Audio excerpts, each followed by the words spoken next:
The prospects of a Dutton Prime Ministership horrifies you and should send shivers through us all. But today he was saying that he wants us to know the real Peter Dutton, the Peter Dutton who can afford to smile more. Smiley. Are you smiley, Peter Dutton? Are you still shivering, my friend? Look, I am, and I think this is very important. I think as people move closer to serious power, closer to leadership, they are usually afforded a level of credulousness. People start to think, well, they've been a certain way in the past, but perhaps they'll grow up. And people thought this about Tony Abbott. They thought he'd grow into the job. But actually, as opposition leader, he was a great opposition leader, and as Prime Minister, he was a great opposition leader. People thought perhaps Donald Trump would be constrained by institutions and would realise the responsibilities of the job once he actually won the election.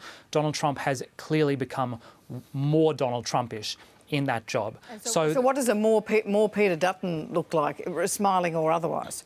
Absolutely. I mean, I think that the central fact of Peter Dutton's political existence has been that he is willing to use race as a political tool, to use race as a tool with which to divide the nation.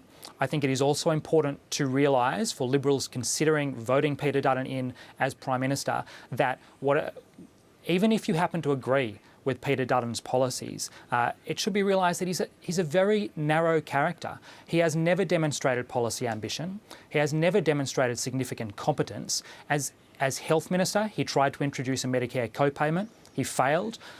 Doctors voted him the worst health minister in 35 years. As Immigration Minister, he failed to answer the most basic questions from journalists about his values test and the way it interacted with language skills, with police checks.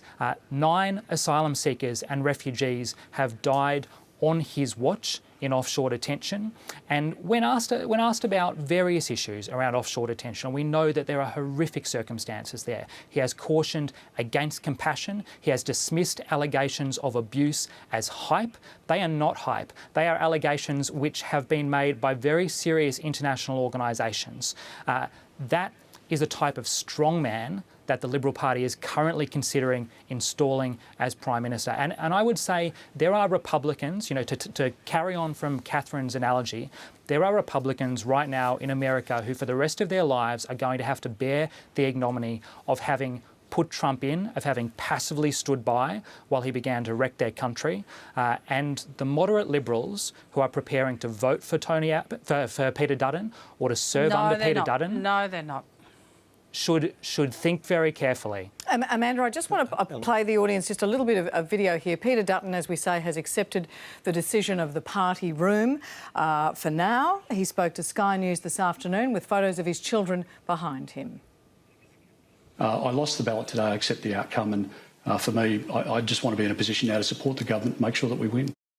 And Twitter users have marked the former Home Affairs Minister's loss under the hashtag Put Out Your Potatoes. Lots of pictures of potatoes being put out. I'll let you draw your own conclusions there. Amanda Vanstone, that has been the commentary today, that if Peter Dutton was to assume the Prime Ministership of the country and take the country to the next election, it would be a very divisive election. Do you share that fear?